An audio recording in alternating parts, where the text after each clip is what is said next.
Alrighty then, folks. I am kind of in the same spot as I was yesterday, but I'm in a very different headspace to what I was yesterday. I'm running late, but in my mind it doesn't matter because the pub opens at 12, and thereby, if I get there before 12, I'm not going to achieve anything. So I could get a bus, but I'm just going to walk so I can do this video. Additionally, I've had breakfast, which was scrambled egg, which was good. And I feel like I've rested well after the showcase yesterday. So all of these factors are good because, as you probably know if you've watched the others, today is my first stand-up set. And I use the term set instead of gig because in my head it's not a stand-up gig, it's an open mic night where I'm doing a performance that I haven't yet decided, created, practiced. Therefore it's a set, it's a trial. My actual stand-up gig, which all these videos are leading to, is April the 13th. And that is the one where everything should be polished, ready, yada yada yada. Yesterday I learned how to do stand-up, and it is remarkably easy if you can do it. It's a technique that's kind of similar to improv and kind of similar to creative writing, which is basically activate your subconscious and then say the things that your brain is telling you shouldn't say. And supposedly that is what stand-up is. It is a comic's subconscious communicating with an audience's subconscious. So it doesn't always have to be blue and raunchy. It doesn't always have to be subversive or niche. It is just the thoughts that a comic is having that they have pushed down into the bottom of their brain, coming out to tickle the thoughts of an audience's that they shouldn't be having. So they used the example yesterday of tea.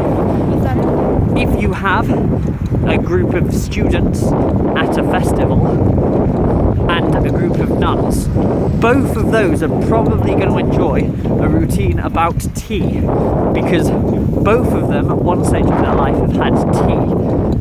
This is going more into video diary than stand-up set, but ultimately, whilst I'm doing a performance tonight, I don't know what that performance is going to be. One of the tests or homeworks that we got, which I did on the train on the way here, was choose 5 topics that you're passionate about and then talk about them until your brain runs out of things to say. So I did that on a few topics and then I wrote those ideas down. And it's probably about 7 pages long and I haven't finished yet. So whilst my stand-up set is about such unimpressive topics as water, social media, story and sleep, I have done the activity, and hopefully today we find out how you take those ideas about these relatable but dull subjects and turn it into a routine. Or what I imagine will happen is we will just perform what we've written out and it will either get a reaction or not. If it does, great, it works. If it doesn't, you go back to more dull topics until you find a topic that does work, and the cycle continues. So in that aspect, I now feel in a place where I could go to any gig, any open mic night, anywhere in the country and do my routine about water because everybody drinks water, which is kind of exciting in a way. I've cracked it. I'd love to give you more thoughts about the course and about the teacher. I won't, because if you want to do a stand-up course, do a stand-up course. Like, I'm not here to tell you about how it works and advertise it. But what I would say is if you want to do stand-up, you should definitely do at least one workshop, just so you have an understanding of how brains work and how material works and how material isn't the primary thing that you're trying to... the material doesn't matter ultimately. It's how you are in that moment with that particular audience. That is the most important thing.